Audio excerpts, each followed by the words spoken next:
Okay, good morning student. In previous class we discussed about the motion in straight line along horizontal direction as well as motion under the gravity. We discussed few examples to understand motion under the gravity as well as motion in straight line along horizontal. Okay, another example of motion under the gravity, and to find out the separation between the falling drops. Suppose there is a water tank and drops are falling at regular interval of time, okay, from the tank which is at certain height, suppose h.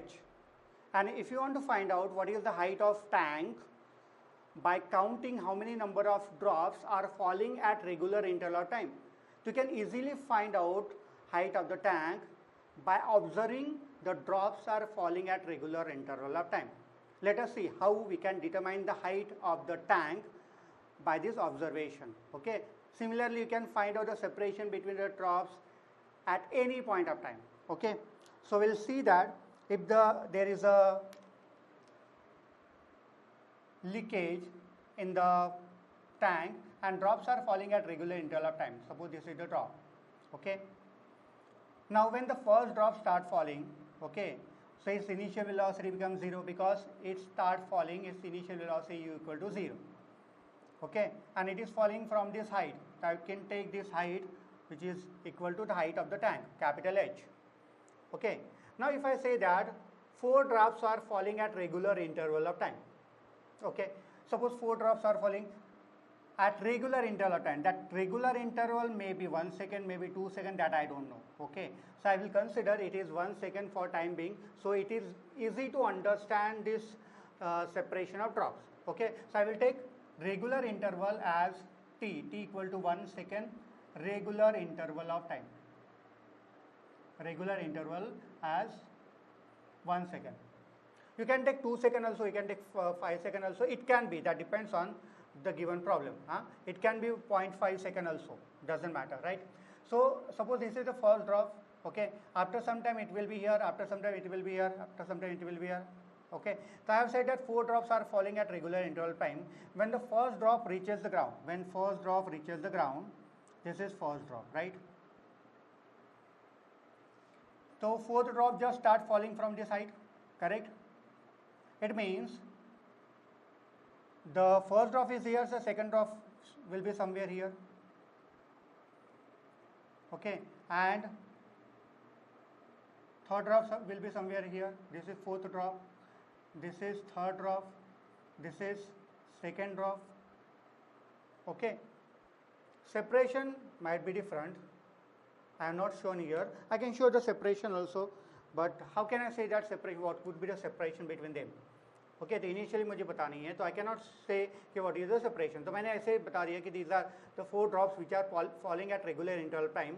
When the first drop reaches the ground, okay, second drop will be here, somewhere here, third drop will be somewhere here, and fourth drop just start falling.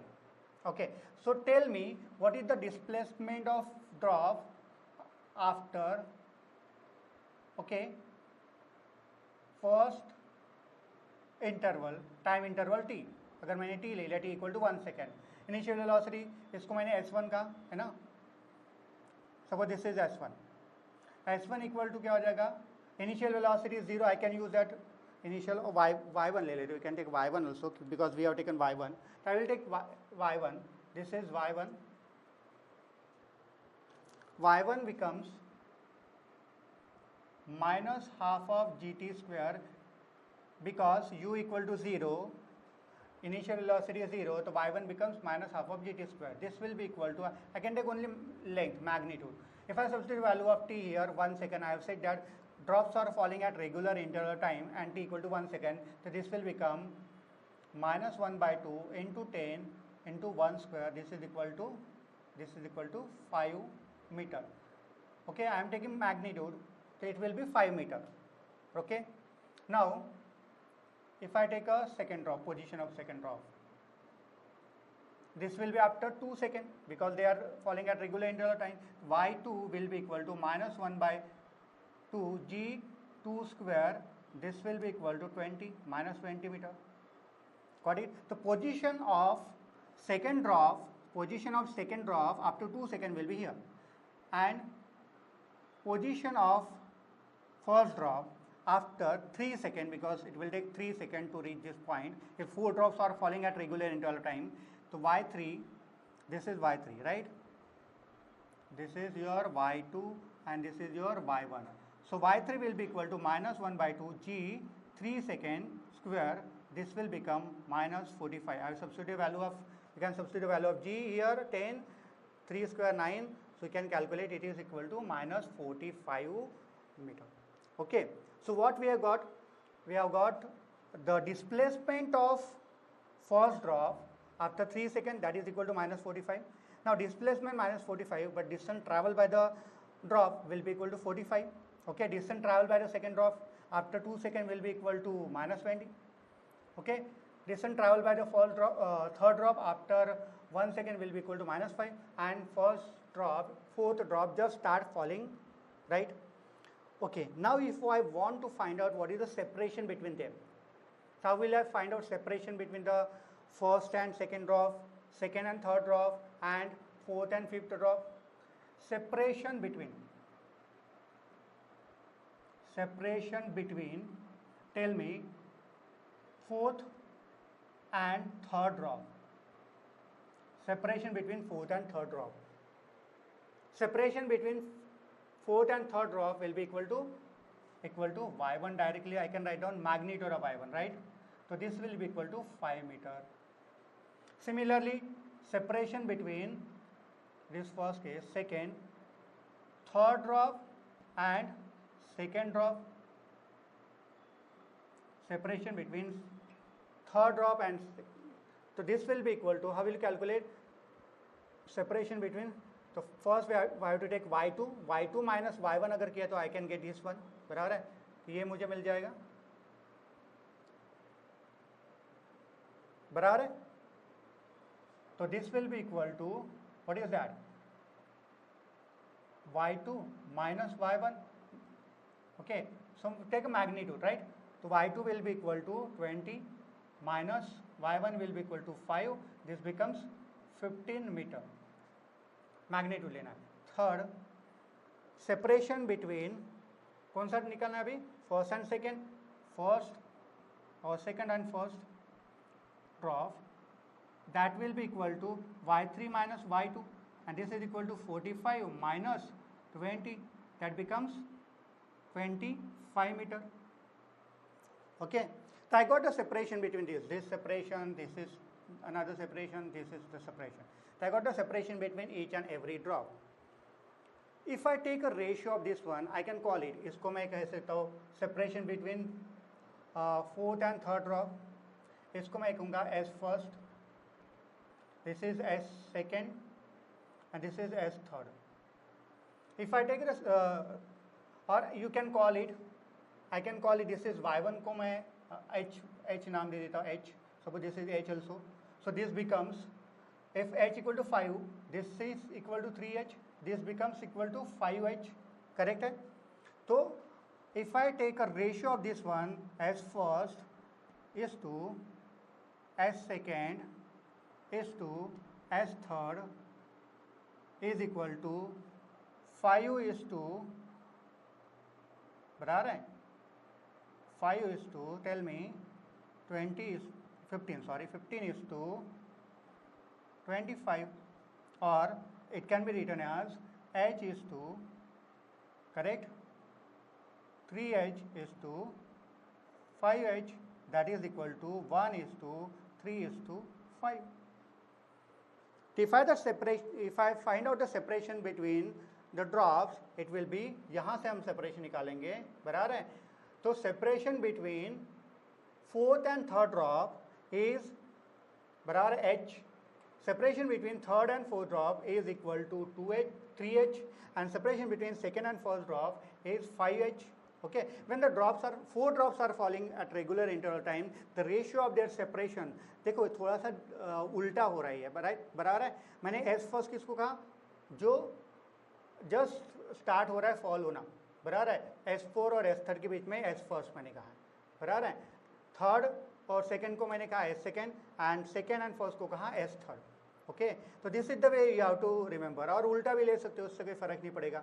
यहाँ से नहीं, first और second के बीच में 5h हो जाएगा, ये फिर 3h हो जाएगा, ये h हो जाएगा, बराबर है। ऐसे भी याद रख सकते हो, डजेंट मैटर। लेकिन अगर 5 ड्रॉप्स अगर रेगुलर इंटरवल ऑफ टाइम में अगर फॉल होंगे तो तब उल्टा हो जाएगा। Then ratio will be this one also, 1:3:5 then 7h, बराबर है। If suppose 5 drops are falling at regular interval, 1 2 3 4 and 5, when 5 drops are falling at regular interval of time, तो ये तुम्हारा फिफ्थ हो जाएगा, ये फोर्थ हो जाएगा, ये थर्ड हो जाएगा, ये second and this is first. तो रेशियो क्या होगा, ये h हो जाएगा, this is 3h, this is 5h, this is 7h। The ratio will be h:3h:5h:7h, मतलब 1:3:5:7। सिमिलरली अगर 6 drops are falling at regular interval of time तो इसी तरह से रेशियो रहेगा 1:3:5:7:9, बराबर है। This is the way you have to remember कि ratio of drops, ratio of separation between the drops is in the ratio of this one, odd ratio of odd numbers, 1:3:5:7:9 and so on. Okay, now if I want to find out height of the tank, जो मैंने कहा था कि height of the tank निकालनी है, तो height of the tank निकालने के लिए क्या करेंगे, ये जो h था, ये 2h 3h था, ये 5h था, सबका एडिशन कर लेंगे। So what will I get, if I want to find out capital H will be equal to small h plus 3h plus 5h is equal to कितना हो जाएगा, this will be equal to 9h, and h की value पता है 9 × 5, this will be equal to 45। वो तो हमने निकाल ही लिया था वैसे भी, 3 सेकंड में कितना था, 45 आया था हमारा, दिस वन। तो this is the way you can find out. अब ये तो डायरेक्टली नहीं पूछेगा कि 3 सेकंड दे देगा, दे कैन गिव यू कि वो दे देगा कि थर्ड और सेकंड ड्रॉप के बीच का सेपरेशन बता देगा, ठीक है। थर्ड और सेकंड ड्रॉप के बीच का सेपरेशन बता दिया, सपोज 15 मीटर है, ऐसे उसने बता दिया। Then you have to find out height of the tank from which the drops are falling at regular interval of time, बराबर है। और फिर उसने ये बता दिया कि how many drops are falling at regular interval of time, ठीक है, इन दोनों के बीच का सेपरेशन दे दिया और कितने drops regular interval of time में फॉल हो रहे। देखो यहाँ पे क्या हो जाएगा, इस केस में 4 drops are falling at regular interval time, इस केस में 2 सेकेंड और थर्ड ड्रॉप के बीच का सेपरेशन होगा 3h, बराबर है। लेकिन इस केस में क्या हो जाएगा, सेकेंड और थर्ड ड्रॉप के बीच का सेपरेशन हो जाएगा 5h, करेक्ट। तो ये बहुत इंपॉर्टेंट होगा कि how many numbers of drops are falling at regular interval time, that becomes important for us to solve the question. Okay, so remember this, तो this is the way you, अगर 100 drops भी follow रहे तो you have to remember, but that is a difficult question, वो इस तरह का question नहीं पूछेगा। 5th 4 5 6 7 इस तरह से drops are falling at regular interval time, इस पे क्वेश्चन पूछ सकता है, ठीक है। तो this is the way you can solve the questions based on drops are falling at regular interval time. You have been given, कुछ भी दिया हुआ है, कुछ भी फाइंड आउट करना है, तो इस तरह से ये रेशियो याद रखना, ठीक है, कि पहला जो लास्ट है, लास्ट ड्रॉप उसका सेकेंड लास्ट ड्रॉप, उनके बीच में h रहेगा, फिर इनके बीच में 2h रहेगा, इनके बीच में 3h रहेगा सेपरेशन, और इस तरह से वो सेपरेशन क्या होती जाएगा, बढ़ती जाएगा, ठीक है। This is the way we can solve this. Now will discuss one of the question based on this concept, किस तरह से हम सॉल्व करेंगे वो देखते हैं। और एक काइनेमेटिक्स पे जो हमने मोशन अंडर द ग्रेविटी पढ़ा था, उस पर भी एक आधा क्वेश्चन सॉल्व कर लेते हैं, तो you will be able to understand motion under the gravity as well as motion in straight line thoroughly, and try to solve the questions based on this concept.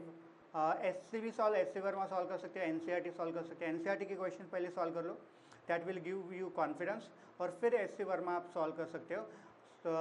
तो SC वर्मा अगर solve कर लिया तो 70 to 80% तो तुम्हें आ जाएगा advance level का, मैं बोल रहा हूँ, it will cover 70 to 80% of advance level, okay. And देखो फिर 100% कोई रीच नहीं कर सकता, you have to be go step by step, ठीक है। ऐसा नहीं कर सकते कि मैं एडवांस लेवल का क्वेश्चन सॉल्व कर लिया और मुझे एडवांस लेवल आने लगा, ऐसा नहीं हो सकता।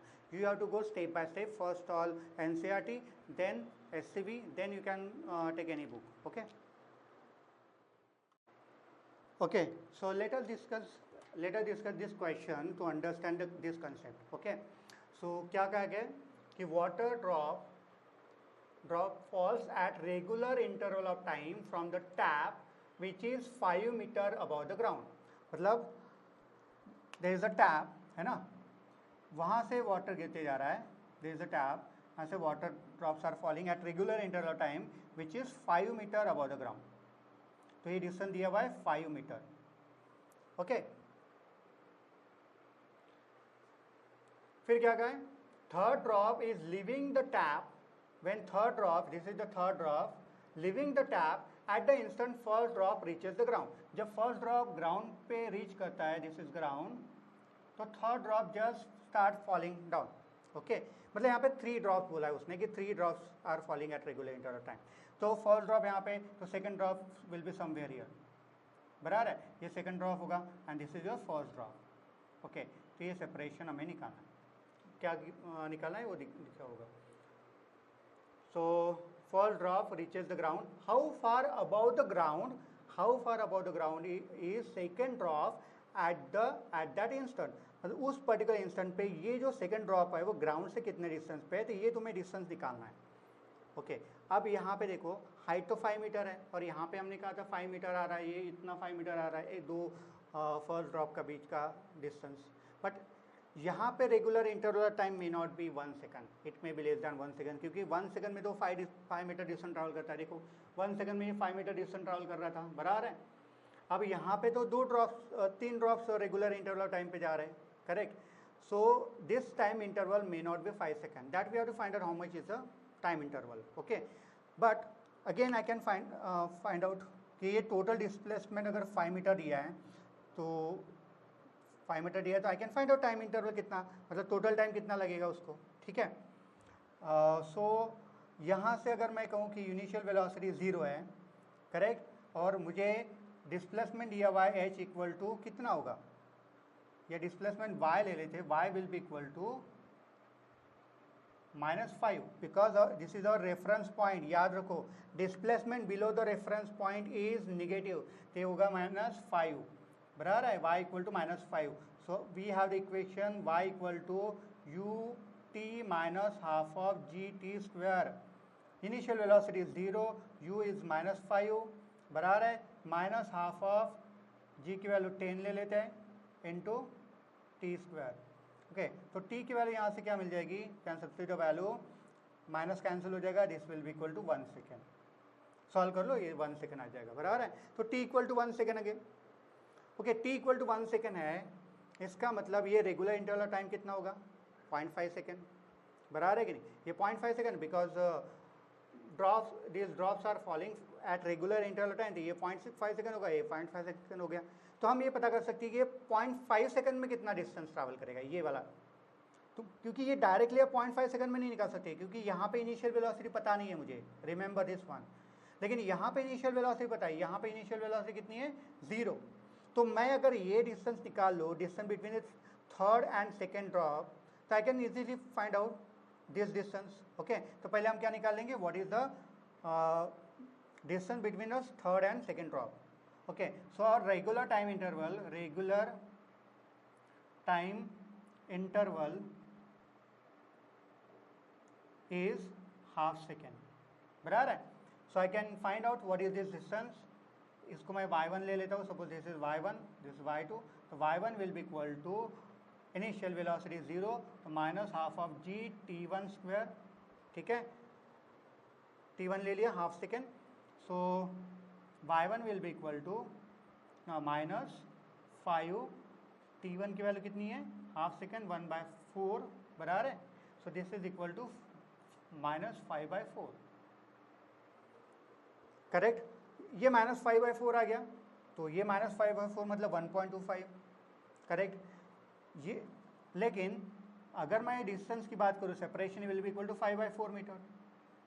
ओके, सो अभी मुझे ये पता करना है कि व्हाट इज y2, तो y2 कितना हो जाएगा, y2 will be equal to, magnitude लेना, h पूरा 5 मीटर था, 5 - 5/4 हो गया, this will be equal to कितना हो जाएगा, दिस इज 20 - 5, 15/4, 15/4 मीटर, बराबर है। तो 15/4 metre is the position now, क्योंकि ग्राउंड से मैं मेजर कर रहा हूँ तो ये पॉजिटिव ही रहेगा, height is the position of second drop from the ground, So 15/4 is the position of second drop from the ground. This is the way you can find out, right? Understood? Okay.